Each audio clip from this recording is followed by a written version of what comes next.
it was lovely to see you in this Hungarian movie. What made you decide that you are going to take on this role? Well, I'm an actor, and when the phone rings and somebody says, "Would you like a job?"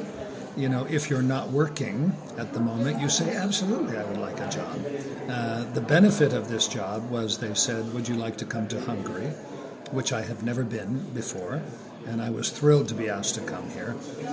When I read the script, I had no idea what sector ball was, but I thought the script had heart, that the characters had compassion and heart and feeling. All, you know, not my character quite as much, but the rest of the cast. So it was not a question of should I come. It was a question of do I have the time, and I did. And so I came, and I am very grateful that I did. Background. Your role in the movie was of a mysterious billionaire from Brazil who has some connections to Hungary. Maybe he left the country in times of the revolution, but you had free space to explore the character and to develop something that you imagine about this person. But it was kind of a similar character than to your very famous role in Dallas. The rich person. Yes. So you embodied this rich and famous person. Do you actually see this in Hungary, that people recognize you from the series? Are you famous here in Hungary? My character of Bobby Ewing on Dallas is very famous here in Hungary, and therefore so am I. I never look at it as me, Patrick Duffy, being famous, but because when I walk the streets or go into a cafe or any place, I'm recognized as Bobby. And they say, "Bobby, oh, it's Bobby. Bobby's here and Bobby's there." So Bobby is very famous, and I am grateful for that. I love having played that part, and I am very grateful for the opportunities that part has given me. I would not have been asked to come here and be in this film except for the fact that I was Bobby Ewing on Dallas. So it's an honor for me to have played that part and to be able to also meet the people that have watched the show in so many different countries, so many different levels of society.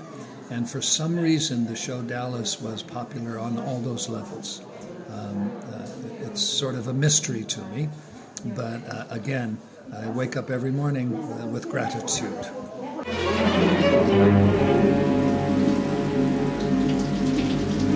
Hey, what's the matter? You had the most famous comeback, maybe in TV history, which is an iconic scene in the shower. Yeah. And the first thing after you've played Bobby, the second thing that comes into people's mind, oh my God, this was such a shock that you came back in the show. What made you decide to make this very bold step on TV? I was gone for 1 year, you know, and there was never a better working situation than to be on Dallas. Every actor on that show was my dearest friend, and when I left, I was desperately lonely to be back with those people.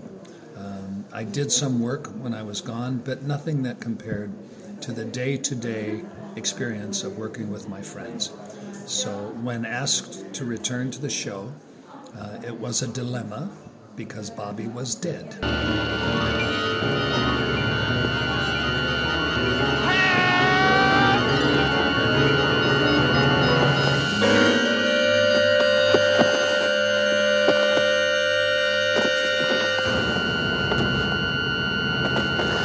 But the producer of the show, a great friend of mine, had the wonderful idea that perhaps Bobby never died, was never hit by the car. Maybe it was all an imagination of who? Well, probably Victoria, Pamela in the show. Dana? Honey, what's the matter? You look like you just saw a ghost. For a minute, I thought I did. What are you talking about? You? Oh, Bobby, it was awful. When I woke up, I thought that you were dead. And the fact that the scene before I was hit by the car was Pamela and Bobby getting back together and him spending the night in her home. So his inspiration was, it was only her dream that she had a bad nightmare. And that's what the year that I was gone was all about. So we just said, Bobby never died. So Bobby came back, and I came out of the shower and said, what's the matter, honey? And she said, I had this terrible dream. And the show went on. And I also think that the magic of Dallas was really much about this animosity, this huge dispute and the fight between the families. It's almost like Romeo and Juliet, the Capulets and the Montagues. Absolutely. It was almost like a superhero battle between you and Jockey, your brother. In Hungary, the name was Jockey. Yes, I know. And do you see this in current times, maybe in the U.S. politics happening, this battle of the good and the bad and evil and the right? Well, I think it's, in some degree, it's always that. I'm not sure it's always defined as good and evil, but certainly two differing opinions and of differing magnitude depending on the situation. I think, unfortunately now, politics has become so politicized that it has taken on the definition of good and evil. But both sides consider it good and evil. One side considers the other side evil and themselves good, and then the other side considers the other side evil and themselves good, which narrows the opportunity for compromise, for success, for dialogue. And that's the unfortunate part of it. But yes, the world today is much more the good and evil than the having differing opinions. But I feel that is a constantly moving dilemma. It has become very sharp right now, but I think the life expectancy of that kind of behavior is short. In historical perspectives. That will change. It has to change. The basic nature of the human being is good, is one of compromise, of the desire to make other people happy as well. So the acerbic bitterness that involves politics, governments, position, etc., will eventually change back to a center norm where we can have civilized dialogue, come to an agreement, and not rely on this political xenophobic position that we tend to all make. So that's what we're experiencing in the U.S. right now, but I am hopeful, especially the last couple of weeks. I am admittedly quite a liberal Democrat when it comes to the American politics. 4 weeks ago, I was fearful. Today, I am hopeful. And, I think hope is the primary food on which a human being sustains itself. And to be hopeful is the elixir, I think, that so many countries in the world need right now. You are known to be a Buddhist. Do you practice also, like meditation? I chant every morning and evening. I've not missed a morning and evening in over 50 years. I started in 1972, chanting for all sorts of different things. Now, primarily, as my last question answer is that I primarily chant for other people.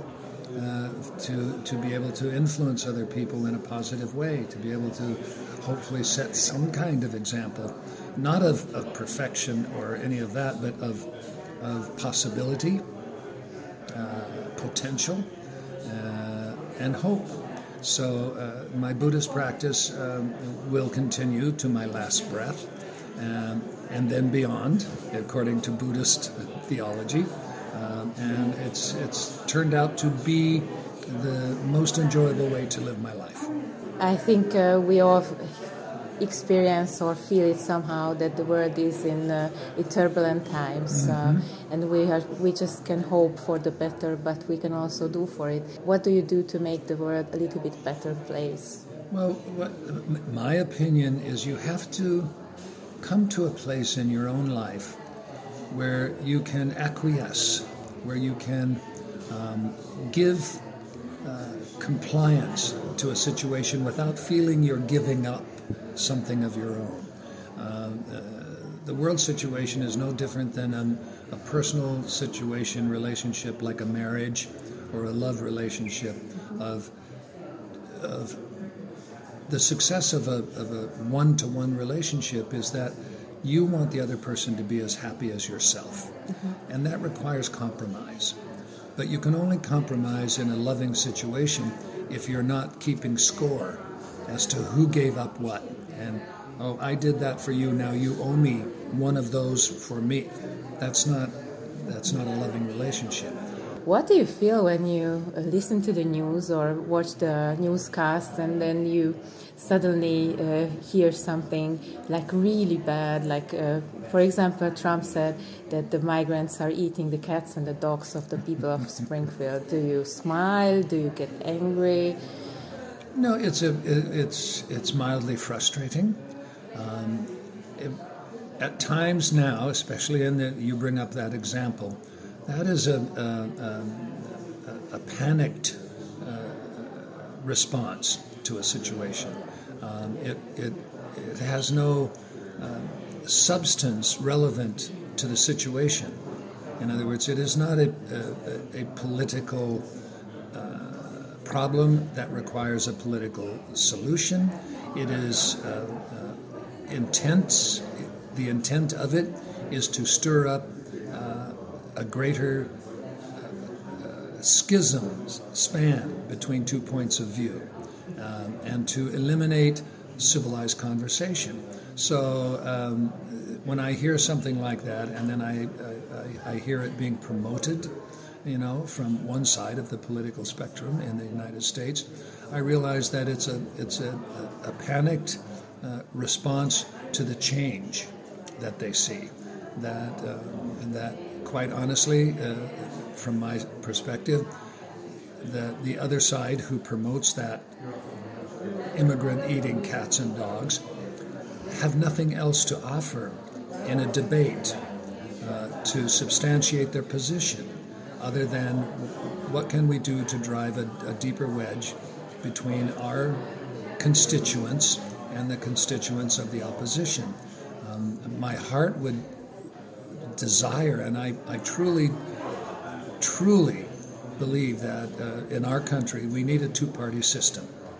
We need, I would say the Republicans and the Democrats, but right now I don't believe the Republican Party in the United States is a viable party anymore. But we need a conservative party in order to have a viable debate and reach an equilibrium, because if it were only the liberal Democrats, I don't believe that would satisfy the totality of the population. So the two-party system is mandatory. It's when they have no substance to their position that somebody would rely on an instance like that as a debatable subject. It's not. It is, as a matter of fact, that particular instance of specifically Haitian immigrants eating cats and dogs and pets has been proven not to be true. It was one single person who promoted it as a desperate pretend piece of news, and everybody jumped on it. So that to me is the more disappointing side of the political debate. But again, that will die out soon. because there's no substance to it, and they will have to find something else. I hope they find positions that are viable, that are substantial, that can be verified, and that will appeal to more than panic and hate, as opposed to possibilities and hope.